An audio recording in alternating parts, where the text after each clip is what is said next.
ചെന്നായെ കാണുമ്പോൾ നമ്മൾ ഒരുപാട് ഭയപ്പെടുന്നു. സിനിമകളിൽ ക്രൂരന്മാരായി ചിത്രീകരിക്കപ്പെടുന്ന ജീവി. എന്നാൽ സത്യത്തിൽ ക്രൂരന്മാരാണോ? നമ്മളെല്ലാവരും അറിഞ്ഞിരിക്കേണ്ട കാര്യമാണ് കാട്ടിലെ ചെന്നായ് എങ്ങനെ മനുഷ്യൻ്റെ ഉത്തമ സുഹൃത്തായ നായ്ക്കളായി. ചെന്നായ ഇല്ലാതെയായപ്പോൾ ഒരു പ്രദേശം എങ്ങനെ മരുഭൂമിയായി? ചെന്നായ ചന്ദ്രനെ നോക്കി ഓരിയിടാറുണ്ടോ? റോമിൻ്റെ ഔദ്യോഗിക മുദ്ര ചെന്നായ. കാരണമെന്ത്? കാക്കകളും ചെന്നായ്ക്കളും തമ്മിൽ ബന്ധമെന്ത്? ഇതിലെല്ലാത്തിലും ഉപരി അതിശയിപ്പിക്കുന്ന കുടുംബജീവിതം എങ്ങനെയെന്ന് നോക്കാം. കാട്ടുപട്ടിയും നാട്ടിലെ പട്ടികളും ഒന്നാണോ? തുടങ്ങി കൗതുകകരമായ അറിവുകൾ ഈ വീഡിയോയിലൂടെ മനസ്സിലാക്കാം.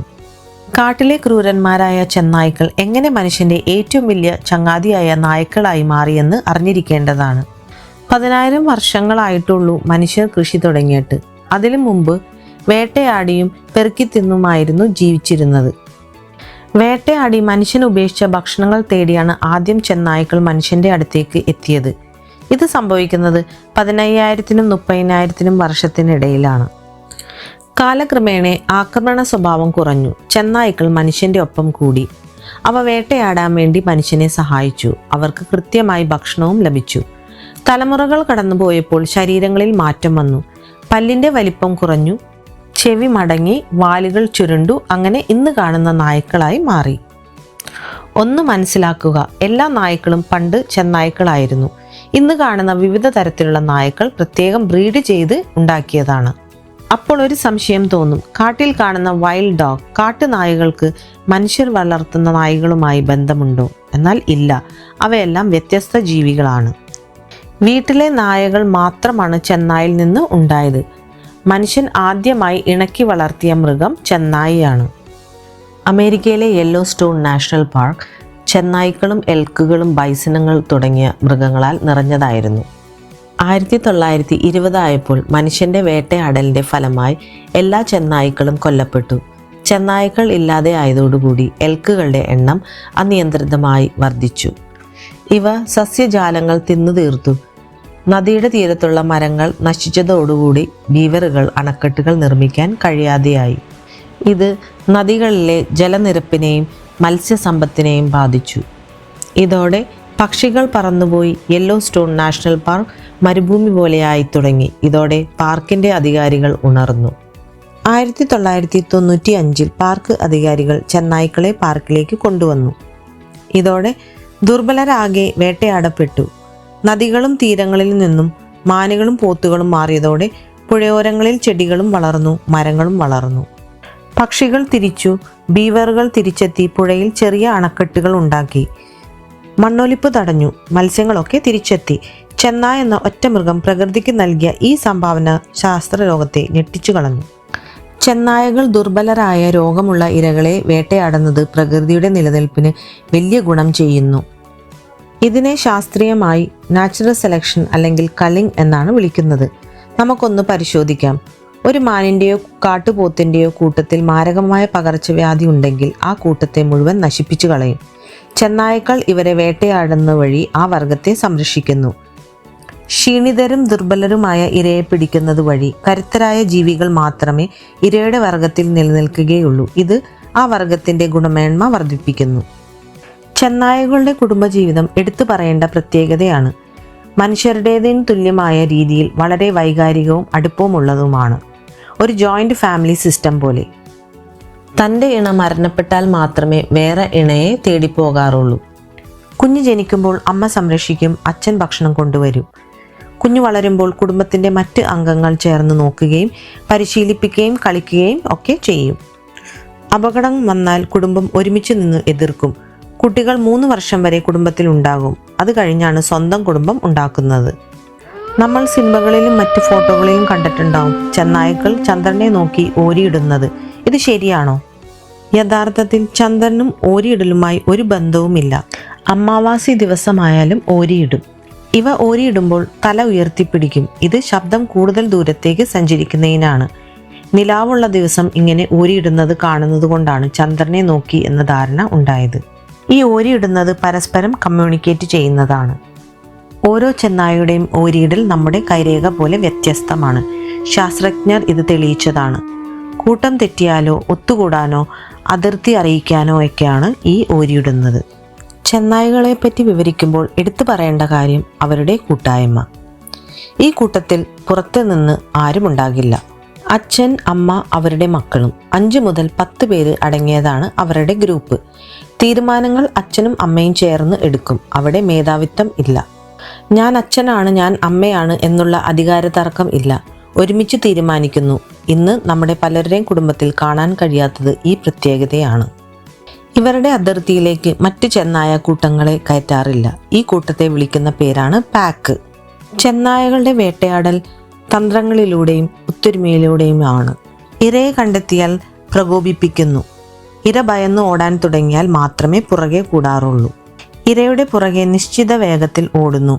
ഇര തളരുമ്പോൾ മാത്രമേ ആക്രമിച്ച് കീഴടക്കാറുള്ളൂ. വളരെ അപൂർവമായി മാത്രമേ മറ്റ് ചെന്നായ്ക്കൂട്ടങ്ങൾ ചേർന്ന് ആക്രമിക്കാറുള്ളൂ. അതും വലിയ ഇരയെ ആക്രമിക്കുന്ന സാഹചര്യത്തിൽ. ആ ഇരയെ പങ്കിട്ട് ഭക്ഷിച്ച ശേഷം പിരിയുന്നു. വീണ്ടും ഒരുമിച്ച് കൂടി വേട്ടയാടാറില്ല. കാക്കയും ചെന്നായയും തമ്മിൽ ഗാഢമായ ബന്ധമുണ്ട്. പലപ്പോഴും ചെന്നായ്ക്ക് വേണ്ട ഇരയെ പ്രത്യേക ശബ്ദമുണ്ടാക്കി ചെന്നായ്ക്കളെ വിളിച്ചു വരുത്തും. ഇതിൽ കാക്കയുടെ ലാഭം വേട്ടയാടി കഴിയുമ്പോൾ ഫ്രീ ആയി ഭക്ഷണം കിട്ടുന്നു. അതുപോലെ ചെന്നായ്ക്കൾ ഉറങ്ങുമ്പോഴും വിശ്രമിക്കുമ്പോഴും ചെന്നായുടെ ശത്രുക്കൾ എത്തിയാൽ ശബ്ദമുണ്ടാക്കി മുന്നറിയിപ്പ് നൽകും. ചെന്നായ്ക്കുട്ടികളുമായി കാക്കകൾ കളിക്കുന്നതായി നിരീക്ഷിക്കപ്പെട്ടിട്ടുണ്ട്. ചെന്നായ്ക്കുട്ടികൾ ജനിക്കുമ്പോൾ പൂർണ്ണമായും അന്ധരും ബധിരരും ആയിരിക്കും. കണ്ണുകൾ അടഞ്ഞിരിക്കും, ചെവികൾ മടങ്ങിയിരിക്കും. എന്നാൽ മണം പിടിക്കാനും സ്പർശനം അറിയാനുമുള്ള കഴിവ് ഉണ്ടായിരിക്കും. ഈ കഴിവുകൾ ഉപയോഗിച്ചാണ് അമ്മയെ കണ്ടെത്തുന്നതും പാല് കുടിക്കുന്നതും. ജനിച്ച 10-14 ദിവസങ്ങൾക്കുള്ളിൽ കണ്ണു തുറക്കുകയും 3 ആഴ്ചയാകുമ്പോൾ കാത് നിവർന്നു വരികയും ചെയ്യും. ഈ സമയത്ത് പൂർണ്ണമായും അമ്മയുടെ സംരക്ഷണത്തിലായിരിക്കും. ചെന്നായ കുട്ടികളുടെ കണ്ണുകളുടെ നിറം നീല നിറത്തിലാണ്. 2 മാസത്തിനും 4 മാസത്തിനും ഇടയിൽ കണ്ണിൻ്റെ നിറം സ്വർണ്ണ നിറത്തിലോ മഞ്ഞ നിറത്തിലോ ആയി മാറും. ഇങ്ങനെ മാറുന്നത് വഴി നല്ല രാത്രി കാഴ്ച ലഭിക്കുന്നു. സാധാരണയായി ചാര, തവിട്ട്, വെള്ള, കറുത്ത നിറത്തിലൊക്കെ ചെന്നായ്ക്കളെ കാണാം. ഇത് അതാത് പ്രദേശത്തെ ജീവിത സാഹചര്യം അനുസരിച്ച് മാറുന്നു. ആർട്ടിക് പ്രദേശത്ത് ജീവിക്കുന്നവർക്ക് വെള്ള കളറായിരിക്കും. ശത്രുക്കളിൽ നിന്ന് രക്ഷ നേടാൻ സഹായിക്കുന്നു. ചാരനിറമോ ഇളം സ്വർണ്ണ നിറമോ ആയിരിക്കും വരണ്ട പുൽപ്രദേശങ്ങളിൽ ജീവിക്കുന്നവർ. കറുത്ത ചെന്നായെ കാണുന്നത് വടക്കേ അമേരിക്കയിലാണ്. കാടിനുള്ളിൽ മറഞ്ഞിരിക്കാൻ സഹായിക്കുന്നു. ലോകത്ത് പ്രധാനമായി 4 തരം ചെന്നായ്ക്കളാണ് ഉള്ളത്. Red wolf, arctic wolf, Ethiopian wolf, grey wolf. Red wolf വളരെ കുറവാണ്. വടക്കേ അമേരിക്കയിൽ കാണുന്നു. മഞ്ഞ് പ്രദേശങ്ങളിലാണ് ആർട്ടിക് വുൾഫ് കാണപ്പെടുന്നത്. ഗ്രേ വുൾഫാണ് ലോകത്ത് ഏറ്റവും കൂടുതൽ കാണുന്നത്. പേര് ഗ്രേ വുൾഫ് എന്നാണെങ്കിലും തവിട്ട്, കറുപ്പ്, വെളുപ്പ് നിറങ്ങളിൽ കാണപ്പെടുന്നു. എത്യോപ്യൻ വുൾഫ് വളരെ അപൂർവമായി മാത്രമേ കാണുകയുള്ളൂ. ലോകത്ത് 500-ൽ താഴെ മാത്രമേ ജീവിച്ചിരിക്കുന്നുള്ളൂ. മാൻഡ് വുൾഫ് എന്ന് പറയുന്ന ജീവിയുണ്ട്. പേരിൽ വുൾഫ് എന്നുണ്ടെങ്കിലും ചെന്നായി അല്ല. കാഴ്ചയിൽ ചെന്നായുടെയും കുറുക്കൻ്റെയും മിശ്രിതമായി തോന്നുമെങ്കിലും ഇവർ രണ്ടുമല്ല, വേറൊരു ജീവിയാണ്. നീളമുള്ള കാലുകളാണ് പ്രധാന പ്രത്യേകത. ഇവ കാണുന്നത് തെക്കേ അമേരിക്കയിലാണ്. നമ്മൾ പലരും വിചാരിച്ചിരിക്കുന്നത് ചെന്നായ്ക്കൾ മാംസം മാത്രമേ കഴിക്കൂവെന്ന്. അത് തെറ്റാണ്. വേനൽക്കാലത്തും ശരത്കാലത്തും കാട്ടുപഴങ്ങളും ആപ്പിളും മുന്തിരിയും തുടങ്ങിയ പഴങ്ങൾ കഴിക്കും. കാനഡയിലും അലാസ്കയിലുമുള്ള ചെന്നായ്ക്കൾ സാൽമൺ മത്സ്യങ്ങളെ വേട്ടയാടിയാണ് ഭക്ഷിക്കുന്നത്. പ്രധാന ഇരകളുടെ അഭാവത്തിൽ എലികൾ, പക്ഷികൾ, മുയലുകളുമൊക്കെ ഭക്ഷിക്കും. മഞ്ഞുകാലത്ത് മഞ്ഞിലൂടെ നിരനിരയായി ചെന്നായ്ക്കൾ പോകുന്നത് പതിവാണ്. ഇത് വെറും ഒരു യാത്രയല്ല, പ്രത്യേക ഘടനയിലാണ് സഞ്ചരിക്കുന്നത്. മുൻപിൽ സഞ്ചരിക്കുന്നത് അച്ഛനും അമ്മയും ആയിരിക്കും. അവർക്ക് കൃത്യമായി വഴികൾ അറിയാം. അവർ ആദ്യം പോകുമ്പോൾ മഞ്ഞു ചവിട്ടി വഴി തെളിക്കുന്നു. പുറകെ വരുന്നവർക്ക് ആ പാത പിന്തുടരുന്നത് വഴി ധാരാളം ഊർജം ലാഭിക്കാം. പ്രായം കുറഞ്ഞവരും ശാരീരിക അവശതയുള്ളവരും ഈ നിരയുടെ നടുക്കായിരിക്കും സഞ്ചരിക്കുക. കൂട്ടത്തിന്റെ പിന്നിലും വശങ്ങളിലുമായി കരുത്തരായ യുവ ചെന്നായ്ക്കൾ സഞ്ചരിക്കുക. ഇവ ശത്രുക്കളിൽ നിന്ന് സംരക്ഷിക്കാൻ സഹായിക്കുന്നു. മനുഷ്യനേക്കാൾ 100 മടങ്ങ് അധികം മണം പിടിക്കാനുള്ള കഴിവുണ്ട്. അനുകൂലമായ കാറ്റുണ്ടെങ്കിൽ 3 കിലോമീറ്റർ ദൂരെയുള്ള ഇരയുടെ മണം പോലും തിരിച്ചറിയാൻ സാധിക്കും. അതുപോലെ കേൾവിശക്തി അതിശയിപ്പിക്കുന്നതാണ്. 180 ഡിഗ്രി വരെ ചെവികൾ ചലിപ്പിക്കാൻ സാധിക്കുന്നതുകൊണ്ട് 10 കിലോമീറ്റർ അകലെയുള്ള ശബ്ദങ്ങൾ കേൾക്കാൻ സാധിക്കും. തുറസായ സ്ഥലമാണെങ്കിൽ 16 കിലോമീറ്റർ അകലെയുള്ള ശബ്ദവും. സാധാരണ 50 കിലോ വരെ ഭാരമുണ്ടാകും. വലിയ ചെന്നായ്ക്ക് 80 കിലോ വരെ ഭാരവും. പ്രാചീന ചരിത്രം പരിശോധിച്ചാൽ ചെന്നായ്ക്കളുടെ പങ്ക് നമുക്ക് കാണാൻ കഴിയും. റോമ സാമ്രാജ്യം സ്ഥാപിച്ച റോമുലസ്, റേമസ് എന്നീ ഇരട്ട സഹോദരങ്ങളെ പാലൂട്ടി വളർത്തിയത് ചെന്നായാണെന്നാണ് ഐതിഹ്യം. റോമൻ സിറ്റിയുടെ ഔദ്യോഗിക എംബളം ചെന്നായയാണ്. വൈക്കിങ്ങുകളുടെ ഇടയിൽ ചെന്നായ കരുത്തിന്റെ പ്രതീകമാണ്. മംഗോളിയൻ സാമ്രാജ്യം സ്ഥാപിച്ച ചെങ്കിസ്ഥാനും ചെന്നായുമായി വലിയ ബന്ധമുണ്ട്. ഇങ്ങനെ വിവിധ സംസ്കാരങ്ങളിൽ വലിയ പ്രാധാന്യം ചെന്നായകൾക്ക് ഉണ്ട്. ഇന്ന് 2 ലക്ഷത്തിനും 3 ലക്ഷത്തിനും ഇടയിൽ ചെന്നായ്ക്കളുണ്ടെന്നാണ് കണക്ക്. സിനിമകളിൽ കാണുന്നത് പോലെ ആക്രമിക്കാൻ വരുന്ന ജീവികളല്ല അവർ. യഥാർത്ഥത്തിൽ വളരെ നാണംകുണികളാണ് അവർ. മനുഷ്യനെ പേടിയുള്ളവരാണ്. ചെന്നായ ജനിക്കുന്നത് വളരെ സുരക്ഷിതവും രഹസ്യവുമായ ഒരിടത്താണ്. ഇതിനെ ഡെൻ എന്നാണ് വിളിക്കുന്നത്. സാധാരണ കുന്നിൻ ചരിവിലോ നദീതീരത്തോ മണ്ണ് തുരന്ന് വലിയ മാളങ്ങളുണ്ടാക്കിയാണ് പ്രസവിക്കുന്നത്. വലിയ പാറകളുടെ ഇടുങ്ങിയ സുരക്ഷിത സ്ഥലങ്ങൾ, മരപ്പൊത്തുകൾ ഒക്കെ ഇതിനായി ഉപയോഗിക്കുന്നു. സാധാരണ വസന്തകാലത്താണ് കുട്ടികൾ ജനിക്കുന്നത്. ഒറ്റ പ്രസവത്തിൽ 6 കുട്ടികൾ വരെ ഉണ്ടാകും. 2 മാസം വരെ ഈ മാളത്തിൽ ഉണ്ടാകും.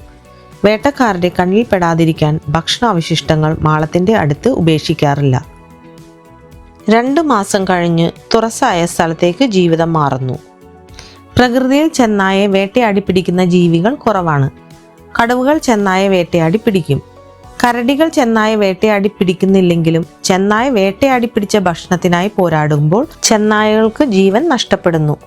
ഇവ വലിയ മൃഗങ്ങളായ കാട്ടുപോത്ത്, മൂസ് എന്നിവയെ പിടിക്കാൻ ശ്രമിക്കുമ്പോൾ തിരിച്ചുള്ള ആക്രമണത്താൽ ജീവൻ നഷ്ടപ്പെടാറുണ്ട്. പ്രധാന ശത്രു ചെന്നായ്ക്കൾ തന്നെയാണ്. അതിർത്തിക്ക് വേണ്ടിയുള്ള മത്സരം ജീവൻ നഷ്ടപ്പെടുത്തുന്നു.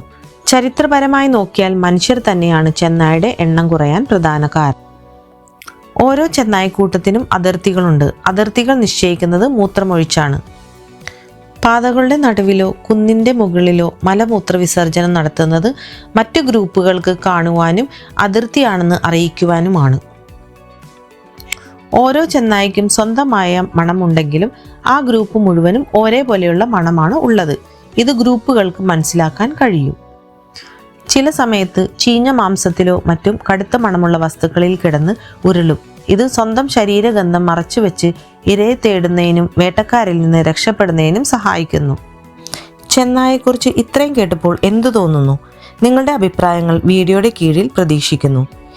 ഈ വീഡിയോ ഇഷ്ടപ്പെട്ടെങ്കിൽ നിങ്ങളെല്ലാവരും അത് ഷെയർ ചെയ്യുക, കമൻറ്റ് ചെയ്യുക, സബ്സ്ക്രൈബ് ചെയ്യുക.